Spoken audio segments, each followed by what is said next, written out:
Nas várias épocas de sua história, a humanidade tem tentado uma síntese das artes teatrais, visuais e literárias.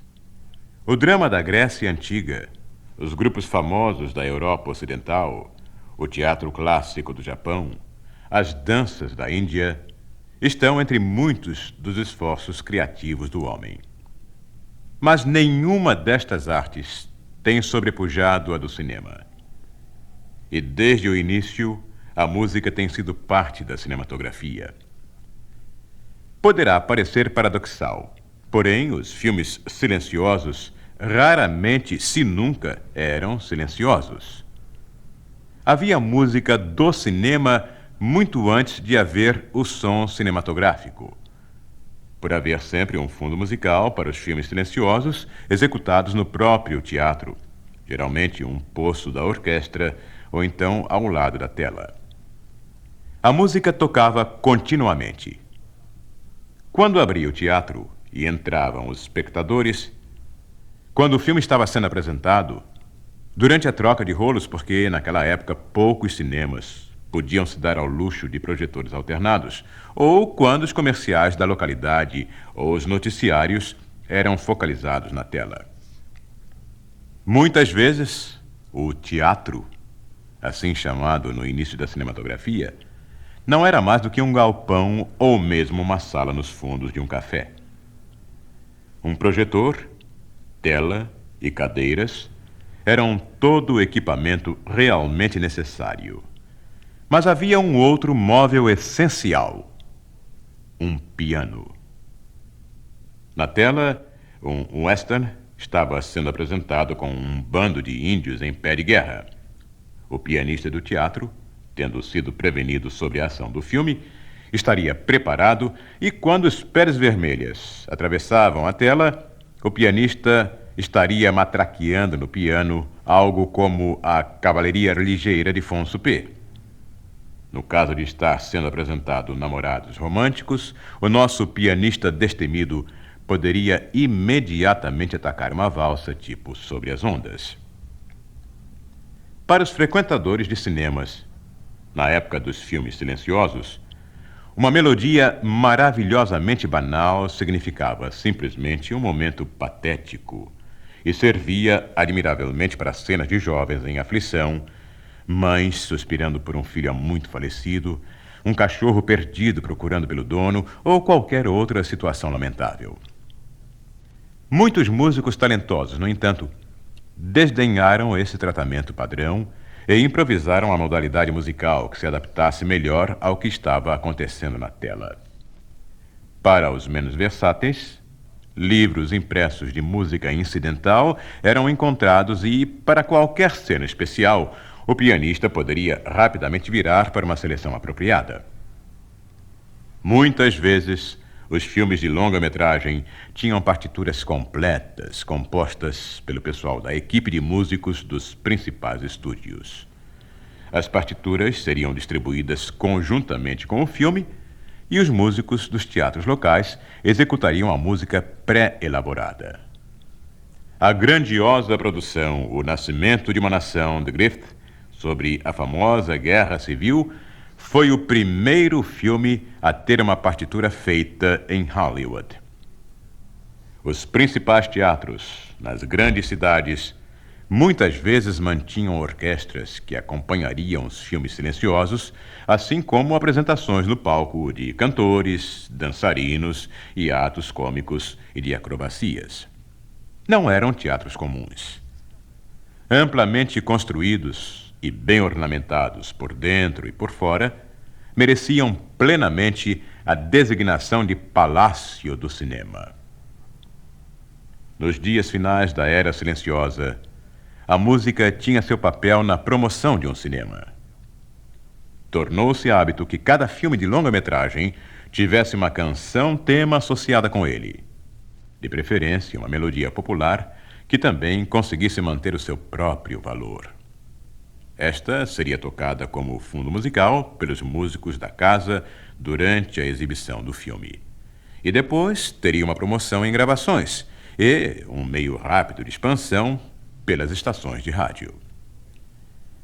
A história da música tem sido parte do cinema desde o início. As personalidades musicais, as estrelas cantantes e dançantes, as áreas de sucesso e as partituras de fundo musical no seu conjunto têm acrescentado e contribuído para o brilho da tela e para a universalização da cinematografia. Mas não é só a música que faz de um efeito visual uma verdade auditiva.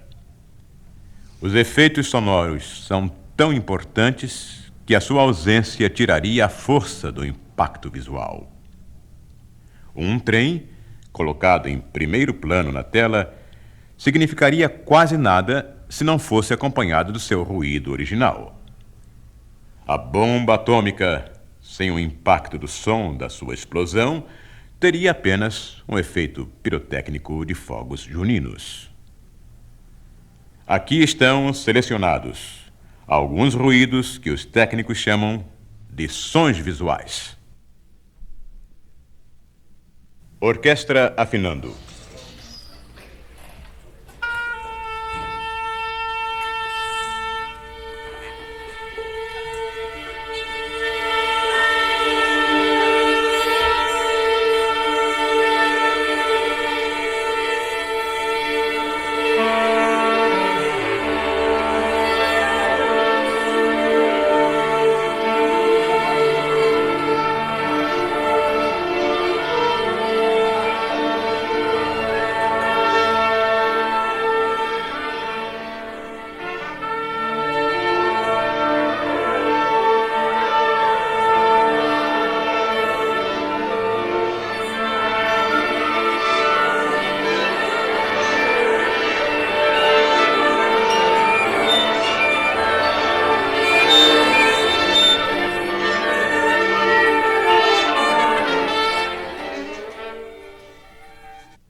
Aplausos.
Bomba atômica.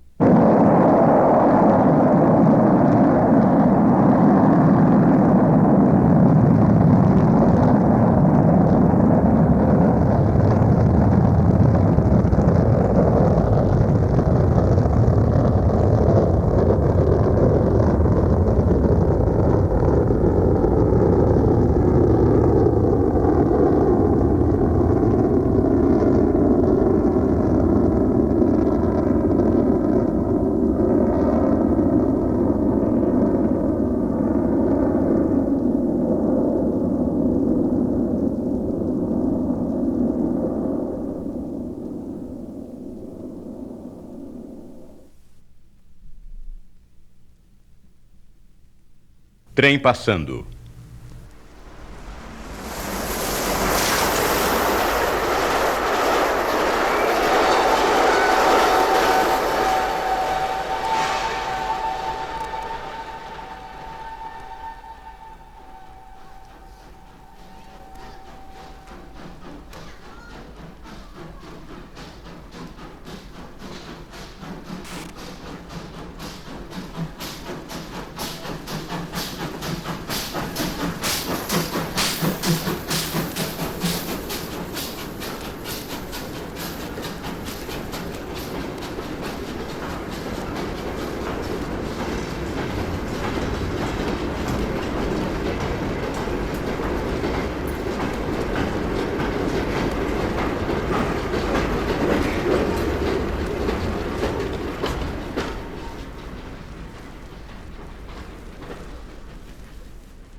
Sinos de igreja.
Tiros de artilharia.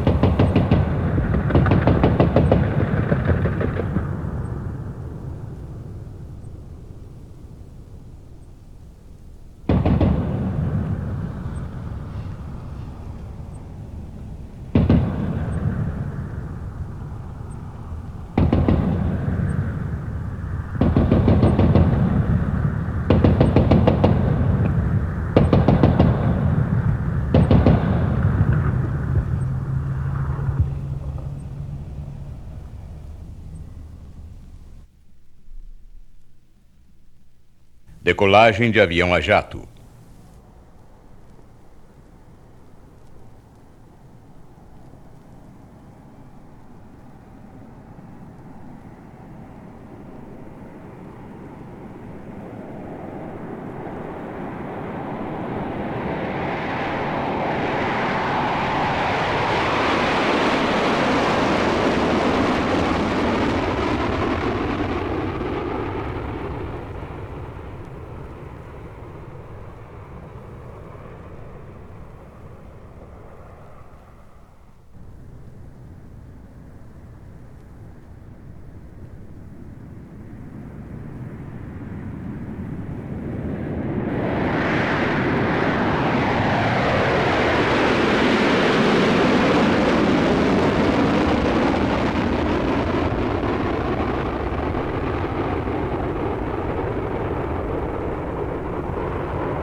Desastre de automóvel.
Ambulância e polícia.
Batalha espacial.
Cavalos.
Cachorro latindo.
Vacas.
Pássaros.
Estouro de boiada.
Tempestade e chuva.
Motocicleta.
Explosão e incêndio.